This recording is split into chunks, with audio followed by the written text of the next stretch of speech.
Welcome back, ladies and gentlemen, to another episode of Kouryer Podcast. Welcome to the sixth episode. We have Mrs. Klukas. She's a product design manager at Oculus Facebook AR/VR programs and also a founder of two wearable technology startups, Make Fashion and Lumen Couture, that brings high tech and high fashion to the runway, which we will talk about in the future in the podcast. I give a brief introduction to our audience. Would you introduce yourself to our audience, yourself in case I missed out on anything? Yeah, I'm Chelsea Klukas. I'm a product design manager. So by day, I do product design. I've worked in a variety of startups and large companies, including Amazon and now Oculus. And in parallel, I've co-founded and founded two wearable technology organizations. One is Make Fashion, that focuses on coaching and working with up-and-coming designers to do big runway shows. And the other one is Lumen Couture, which is the ready-to-wear line where you can actually purchase your own ready-to-wear fashion tech garments. All right, and tell us a bit about your journey. Were you originally studying art and design, or were you pursuing another career path? I started my career as going to art school in an art college, and originally I was in school, in high school, and in elementary school. I was very well rounded, and I was succeeding in the maths and sciences. And when I decided to go into art school, a lot of people were a little surprised and tried to steer me away from going into the arts. They said, "Oh, you could become a doctor or a lawyer. You could do anything. Don't go into the arts. You're not going to be able to make any money. You're going to be working at a coffee shop for the rest of your life." But I was very passionate and knew that the arts was something that I really wanted to do. So in college, I pursued arts. I started in fine arts and then transitioned over to graphic design. And through that, I met a community of a lot of artists, including wearable artists, fashion designers, and just a broad spectrum of really creative people. Then after college, I somewhat accidentally found myself working in tech, in startups and larger companies. And around that time was when we also founded the Fashion Tech, combining my background in art and technology, combining those things together to create what has now become a, kind of 8-year journey doing this fashion and technology. All right, and the next question is, what is your main branch of design that you're focusing on? And tell us about your experience from the start till now on it and what made you interested in it in general.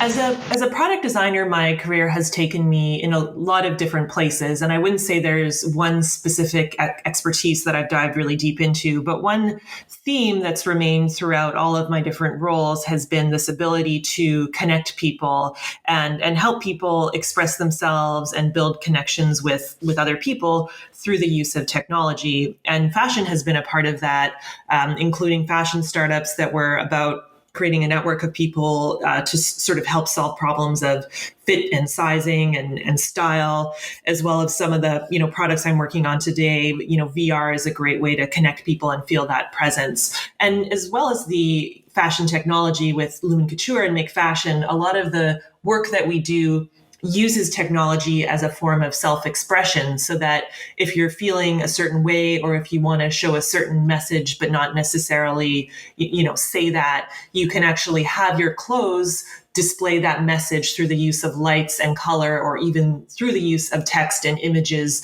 sort of specifically describing a word or an emotion or a statement right on your clothes. For our audience who might not be familiar with fashion tech, could you give us a little bit of background on it and your personal experience inside it as well? So 8 years ago, when I was back in Canada, I was coming from, my arts background and also working in technology. And I had two other founders, Shannon and Maria Hoover, who they owned an art gallery and they had, some engineering and technology background. So around that time, fashion technology was something that was pretty new. And this was, even I think slightly before the Google Glass, where there wasn't a lot of technology and wearable tech that was really being led by creativity and design and fashion. And then the stuff that was out there was not very inspiring and not very fashion forward. So that was when we got together a group of people, including my network from art school, some people from the maker community, some people who were involved in the gallery. And we said, well, what would happen if we combined forces with our different skills and created a fashion show that is all based on technology? So and there weren't that many other designers out there. So we kind of took little pieces of what existed and tried to come up with something really new. And so that's what we did. And then we worked with these teams, and we kind of all came together and learned as we went. And we produced this fashion show. And this first fashion show was in the gallery. It was probably 150 people, but we sold out. And, even though there weren't that many people in the room, the photos and the videos from that show became really popular online. And there were a lot of people who were really excited about this as something that they'd never seen before. And from there, things just continued to, get bigger and bigger and bigger. We were invited to Las Vegas to do a show at CES, which then gained us more international attention.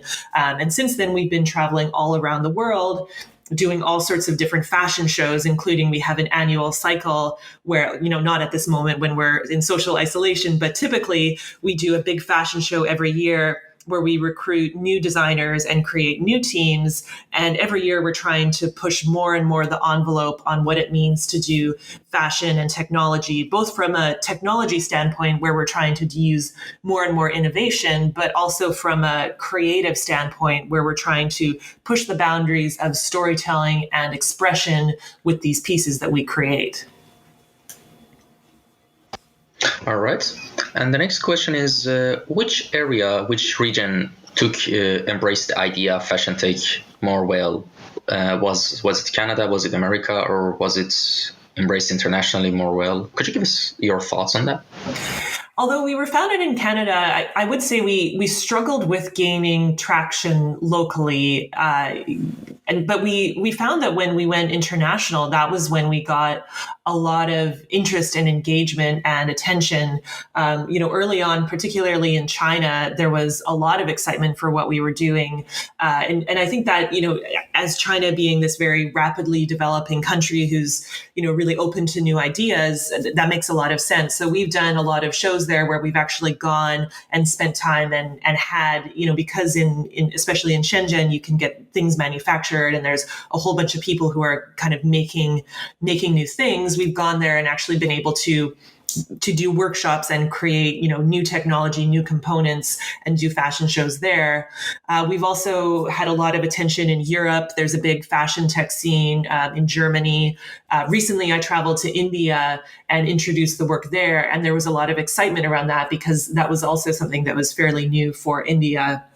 And in North America, we have had a lot of excitement as well, particularly with the maker community. We have a lot of overlap. So with maker fairs, when those were still up and running, we had a lot of overlap with the maker community, which is a community of people who are sharing ideas and, using a lot of technology and lights and different components in their work. So that's been a huge factor as far as our North American growth and our North American kind of community.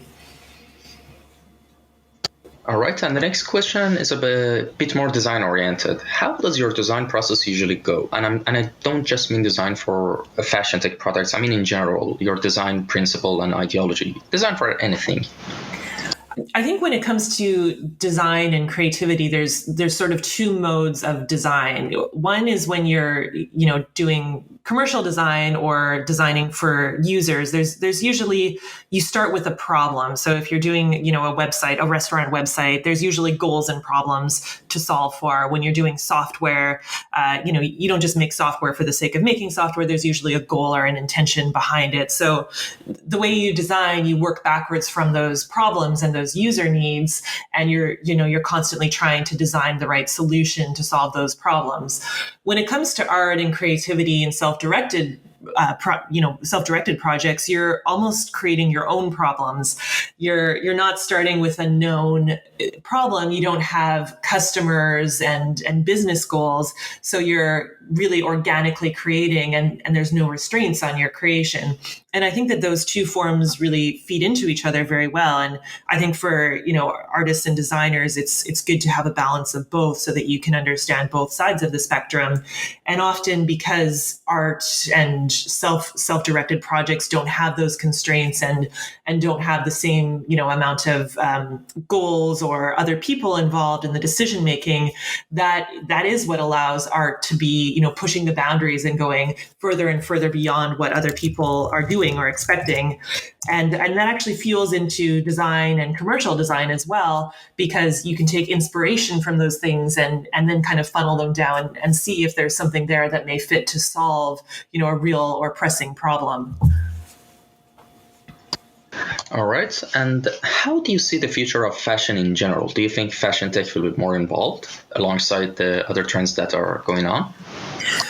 Yeah, as far as fashion goes, I think there's a few trends that are really important right now. One of the big trends, I think it's more than a trend, it's an important issue in fashion, is around sustainability. And a lot of people are becoming more aware of the, environmental impact that fast fashion is having. This cycle of buying new clothes every season, buying really cheap brands that are somewhat disposable creates a lot of waste. The conditions in which these things are created are not always good from sort of a human rights perspective. So a lot of people are now seeking to find brands and clothes that are not only, more sustainable as far as how they're produced, but also using more sustainable materials, that are recyclable or that, don't have the same environmental impact. So as far as how technology plays into that, I think there's a huge role there in the work that we've been doing, and some of the work that I've been doing with my brand Lumen Couture, is that with the technology, you can express yourself and change your expression, very regularly without having to purchase a new garment. So rather than having 25 t-shirts with different slogans on them, you can have one t-shirt with a tech component that can display different images and different words and different functions even. So then you only need to buy one good quality one that is, now washable because the electronic components can be removed, and it's something that you never get tired of and something that you never need to replace. And that's why a lot of my designs with Lumen Couture are quite, simple designs like a black t-shirt or a hoodie or a pullover or, a simple black dress or pencil skirt, so that they become wardrobe staples that can be worn for a really long time and become more sustainable. I think the other, big direction that fashion is going with more and more online shopping is this need for people to be able to have clothes that fit and that are somewhat customized for them right out of the box. People are less likely to go to a tailor, than maybe they were 50 or 60 years ago. And with online shopping, that becomes problematic because every brand fits differently. When you're shopping online, it's, how it looks on the model isn't necessarily how it's going to look on you. And this is a problem both from the shopper's side where, when I order clothing, I want it to fit right away. It's really disappointing to have to return things because they don't fit right or look right. But also from the business side, from the retailer, having to handle returns creates a huge cost on the business. So and some of the work that I've done in my tech career has been trying to solve this from different angles. From one of my first startups where we were trying to solve fit and sort of body specific fit issues through creating social networks of women who had similar body types so that you could enter in your dimensions and potentially find another woman who had the same dimensions as you and kind of see the brands that she was buying and see, she buys from that store in a size 8 and from this place in a size 6, or this brand, isn't even going to fit my body type. Let's not even bother.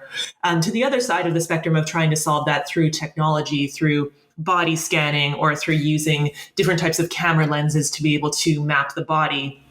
And this has been a theme and something that I've been very passionate about as far as this, online shopping fit and the customization path, so that potentially someday, rather than having to guess at different brands, you could maybe, upload a scan of yourself or insert your dimensions or find a really easy way to do that. And then know that everything you order online is going to fit you perfectly. And also our bodies change over time. So, having clothing that can adapt to that through sustainability, through recycling programs, or even clothing that can be somewhat adjustable is something else that I think is going to be really important. All right. And the next question is, what technologies do you mostly use for your fashion tech designs? I've seen some projects that they use like small computers like Raspberry Pi or Arduino for some fashion tech projects, but I was wondering about the technologies that you use. Yeah, Raspberry Pi and Arduino are really great starting points. And in our earlier stages of Make Fashion, we used a lot of those. Over the years, because we've been doing this so much, we've actually been able to develop our own tools. We've developed our own boards, our own tech components that are really optimized for fashion and fashion technology. And there's a few things that are important there. One is the weight and the bulk of the components. Of course, in any design, you don't want to have big, bulky components that you have to design around. So for my line, I've produced a smaller battery pack that is really optimized because the battery is often the heaviest part, and other components that are smaller, less bulky. The other important part is the ability to wash the garments. So we need components that can be easily removed. It's so far we haven't really found great fully waterproof components. So for the most part, either the electronics can be removed or the garment's designed in a way so that there's, maybe an inner layer that can be washed.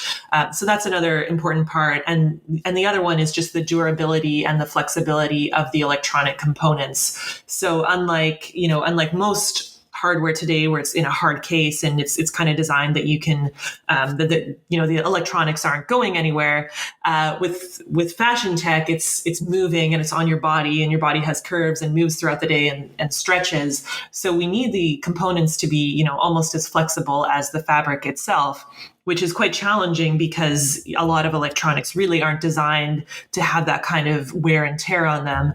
So specifically for Lumen Couture and the components that I also offer to be available for other designers to use, I have two sets of components.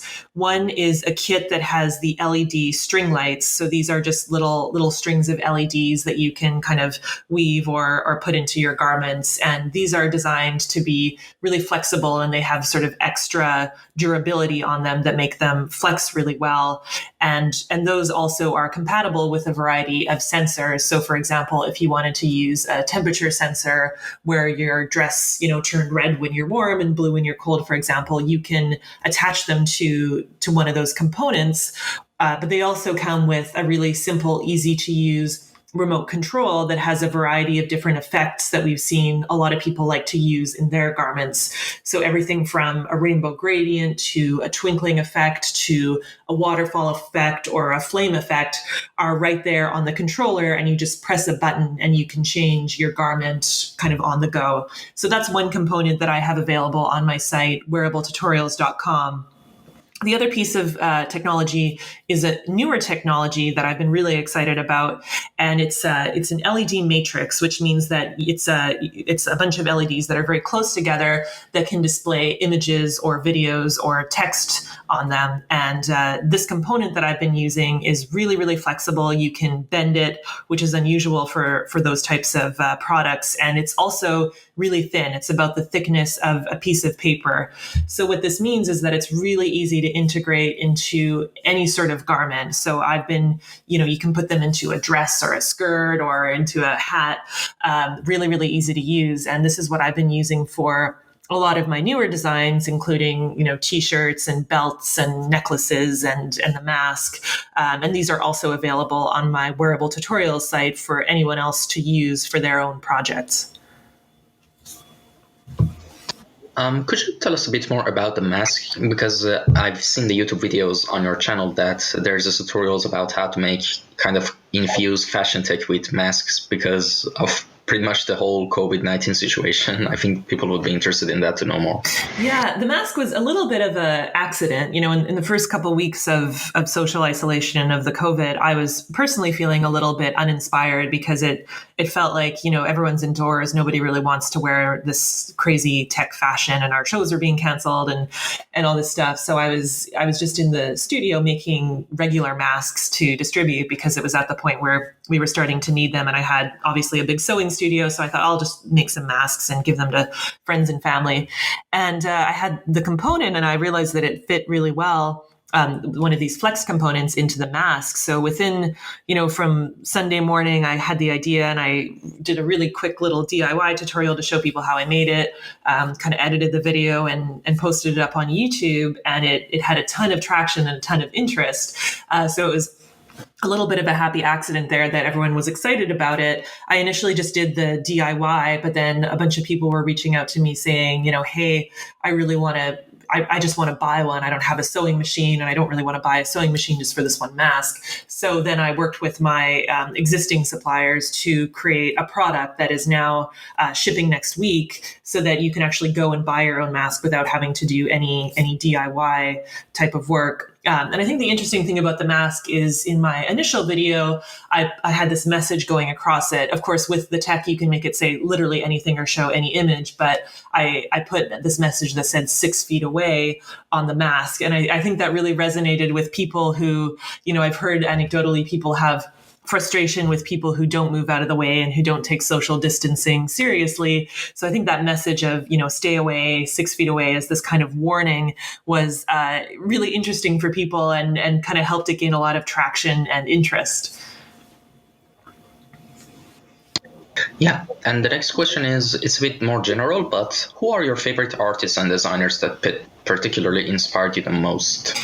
Yeah, I mean, having come from an arts background, there's so many artists who inspire me, and I think they're all kind of in my head every day. But as far as, the most inspiring, I would say it's the community of other designers who are doing similar fashion tech projects. And over the years of Make Fashion, we've developed this really great community of other people who, are really open to sharing ideas, sharing projects.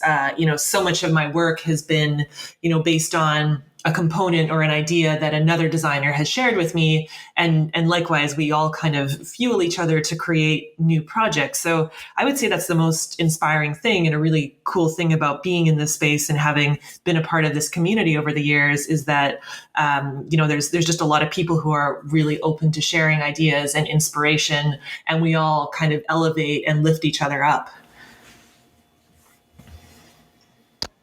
Yeah. And the next question is, what projects are you working right now that you can tell us about, and what kind of project is it? And of course, I understand if you're working as a contract job for someone, you might not be able to talk about it that much. But I mean, if you could you please give us some insight on what you're doing right now? Yeah, I mean, as far as my, in VR, a lot of the work I've been doing is around using VR for work and productivity. So looking at ways to take VR in ways that can sort of help us work, both for training and for collaboration. So that's really exciting, especially seeing, right now a lot of us have been working remotely. So you can see, and I think some of that will stay, which I think is really positive. If more people can stay home, then people are less restricted to where they have to live. And, it's easier to take care of things at home if you can work from home at least part of the time. So that's one thing that I'm working on. And with the fashion technology specifically, I've been really working with this line of clothes that you can upload images or GIFs from a phone app. So I just recently started shipping dresses and hoodies and skirts and belts where using your phone, you can upload any image. It can be an image from the internet or a GIF that you find somewhere, or like a meme or text. You can have a protest sign right on your dress or your hoodie. So I've been really excited about developing that line because I think that just has so many possibilities. And I'm really hoping that it's something that people start to get excited about. Probably it'll have to wait until we're all, back outdoors again, but I've been behind the scenes kind of working on, developing the content and the marketing and the messaging from those because I'm really excited about them. All right. And the last question is, what area beside that you're working on right now are you interested to explore and learn? Let's say that you have good amount of time and good amount of energy, and you basically have time to learn something else. What skill are you interested to learn and explore? I've always wanted to make a video game. I recently kind of started one, but became a little bit overwhelmed with the task. So I think if I had, unlimited time and wasn't involved in all of these projects, I'd probably be making a video game, and it would probably have some sort of, elements of fashion and technology kind of embedded into it. So I think that's something that I'd like to learn. I do, from the art side, I can do, concept art and graphics for it. But the heavy duty programming side is something that I haven't quite learned. I have done some programming and some coding throughout my career, but it's never really been the focus, and it's never really been something that I've invested in. So I think that would be one thing that I'd love to do someday, and hopefully still will at some point in the future. All right. So with all that being said and done, to conclude all we discussed, give us an optimal roadmap, the most optimal roadmap for someone who is zero in design and wants to get in to learn fashion tech and get involved in fashion tech design. Please keep in mind that this roadmap the milestone you're going to actually give us right now is for someone who is zero in design but is interested and is willing to work hard for it. So basically, where to start, best courses, anything, any suggestions, just tell us your thoughts. Well, I think to begin, the most important thing is passion and an idea. So when we work with designers with Make Fashion, often we will find these types of people who are interested in this and have seen us online, but have no idea how to start, right? But that's enough. That passion and that willingness to do things and invest the time is like the most important thing, right? And you have to be able to see things through and not give up. So I think there's sort of a personality type and a mindset that's really important, because these things take time, and there's failures and there's disappointments, and things never turn out exactly as you envision them until you get to until you're really skilled. So that's the first step. The next one, is learning the tools and techniques. Usually when we're working with people who want to get invested with this, we recommend that they form a team to start or pair up with someone, because then you can just really learn one skill at a time, whether it's learning how to design and sew, or whether it's learning how to do electronics. So for your first project, I'd recommend, don't try to do it all at once. Maybe do one component, find someone who can do the other thing, and then over time round out your skill set so that you can be more self-sustaining. And this was how I learned too. I actually learned how to sew later in the process. I learned, the other pieces first, and then I kind of taught myself how to sew, which is still not my strength, which is now why I work with other people who do more of the clothing manufacturing. So then, specifically as far as learning the skills, sewing is one that's fairly easy to learn. As far as the technology, I launched a website called wearabletutorials.com that has content really geared towards this person who's brand new. So there's things there like 7 things to think about before you start, different types of batteries, different types of LEDs that really are designed to give you a beginner, like if you're going in, you don't even know what LED stands for, and you don't even know where to start. And they actually show you where to buy different components. And also, you can use my kits as well if you choose. And that kind of builds up your skills. So it starts with these foundational, and then it actually goes into little projects that you can do yourself. So there's wearabletutorials.com. There's also lots of other sites like Instructables. There's also books available. So one of the design teams, Ant Atelier, that we've worked with Make Fashion, they actually released a book called Make It, Wear It that goes into specific projects on how to make your own. So there's a lot of resources out there. Start small, start with a small project. I would probably not recommend, starting with your grand vision as your first project. Do something small, get a little bit comfortable. Give yourself time before you're ready to really execute on your final piece. And then, as far as the tools, it really depends on what you're trying to achieve. That's where, as Make Fashion, we're also available as a community. If you track us down, we have, Facebook groups where we help answer questions. So, there's certain tools that work well for one outcome, certain tools that work well for another outcome. But, the more you learn about the tools, also the more it can start to inspire things. So you might start out thinking you want to do one thing, you learn about a new piece of technology, and you realize realize like, oh, actually, I want to use this in this different way.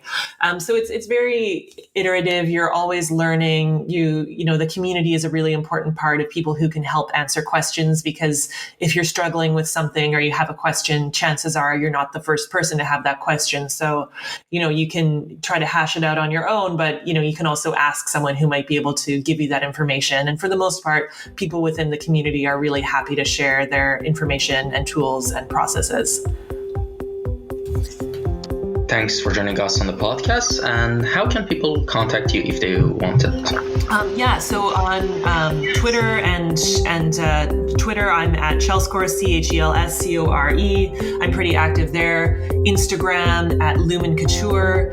And then online, as I mentioned, wearabletutorials.com, lumencouture.com, or makefashion.org all have different resources and show different aspects of the fashion and technology businesses and organizations that we've been launching. Well, thank you for your time. And well, let's wrap, and take care, people. Have a good day. Thank you. Bye.